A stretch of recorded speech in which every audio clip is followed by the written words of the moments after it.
Mr. Felix Rocha. Thank you.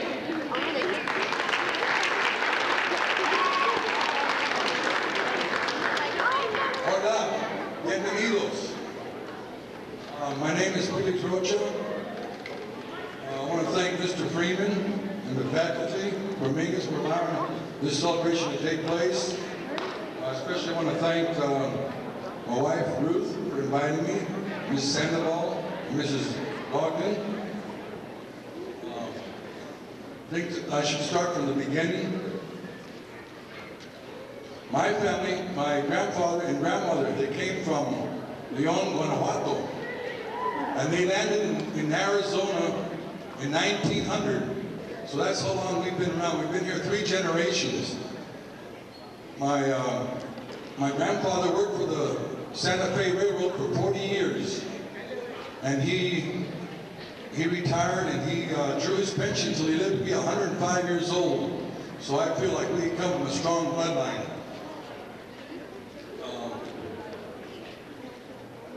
When they came here to Arizona, this was still a territory. And in my grandpa's eyes, he still thought he was in Mexico. Right now, where we're at, this used to be Mexico. California, Arizona, all the way to Texas used to be Mexico, North Mexico. So my grandpa always felt that he was in Mexico. So when I grew up during the days of segregation. That was a long time ago. When I was going to school, it was I went to Flagstaff, one of the schools in Flagstaff, and back then they were segregated. We had our own school in South Flagstaff, which is called the South Beaver School, and that was for only Mexicans. And they had another school on the other side. It was called the Dunbar School, and that was for only blacks. In 1950, we were not allowed to go across the tracks to the north side of Flagstaff. We were always supposed to stay on our side of town. I grew up, I would say, with an inferiority complex because I always questioned my parents. I says, why was I born with black hair? Why was I born with brown skin? Why was I born a Catholic? I says, I had all these strikes against me, and I never knew why. I says, why? I just didn't feel like I was in place going to school. So back in about the 50s, middle 50s, they started desegregating. And they started taking about 2 to 3 Mexicans out of the South Beaver School and placing them all throughout the schools in the north side of school. So we felt really inferior. When I was going to high school, I never did get good grades. I was like a F student, a D student, and I never felt that I was going to succeed to anything. So the high school teachers back then would encourage all the Mexicans to drop out. This is drop out, what are you doing here? This is for intelligent people. School is for intelligent. You Mexicans go work at the sawmill. And that's the way we were treated back in the 50s. We quit school, the majority of us, and go work at the sawmill or go work in labor because that's what we were known for, is just labor. So I quit high school. I quit in the 10th grade because I couldn't succeed.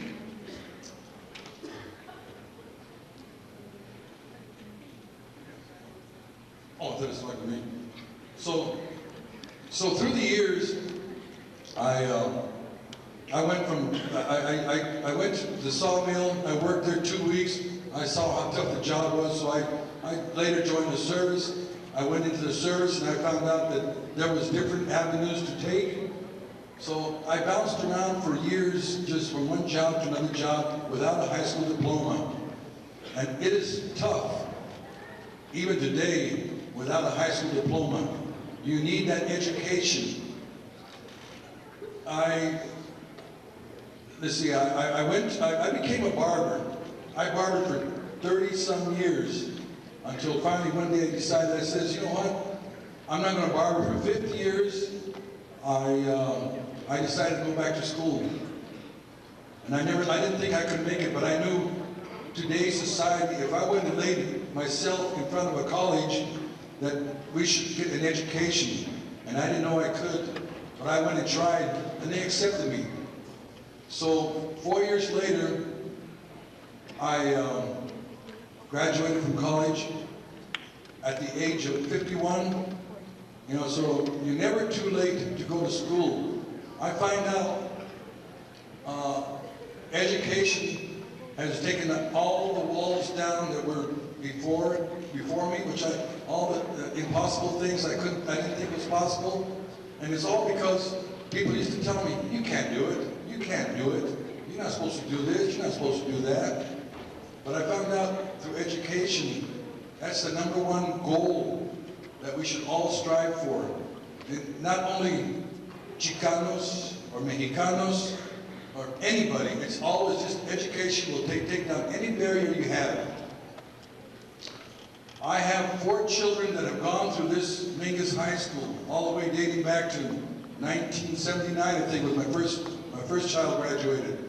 And they've been going through the system here. I've got 1 more to come up, and I'll be through raising children. But today, all I stress to them is an education. You know, I put my kids through all the schools here in Cottonwood, and the education system here is good, if you want it. But you have to reach out for it. I can't really stress that enough. I remember just being in the high school, hearing the music just gives me the chill to go down my spine. I get remembrance of when I went to high school. I was so embarrassed. My mother used to make tortillas at home and make burritos for me. And I would take them to school, and I would hide my head in the lunch sack because I was embarrassed to eat Mexican food back in the 50s. Because there was no Mexican restaurants back then, very few. And now, since I look at all the Mexican restaurants, how the culture has blended, how the melting pot has become a reality, how we all have to live with each other. And that's only by becoming educated.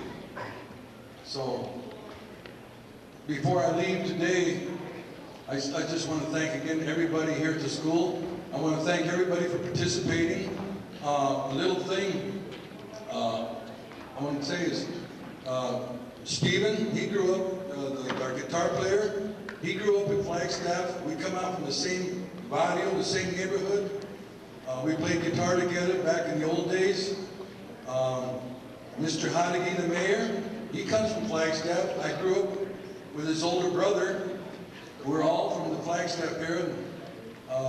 And Cottonwood is a beautiful town. So I want to thank everybody for having me here. And my students really appreciate it. Today I teach Spanish over at Camp Verde. I teach at ESL. And plus I'm the sponsor for the Mecha Club.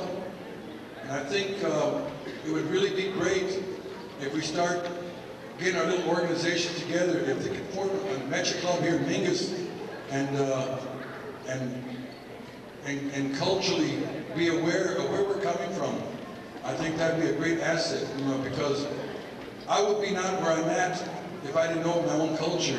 Before, I didn't know who I was or where I was going until I realized where I was coming from. I want to thank you.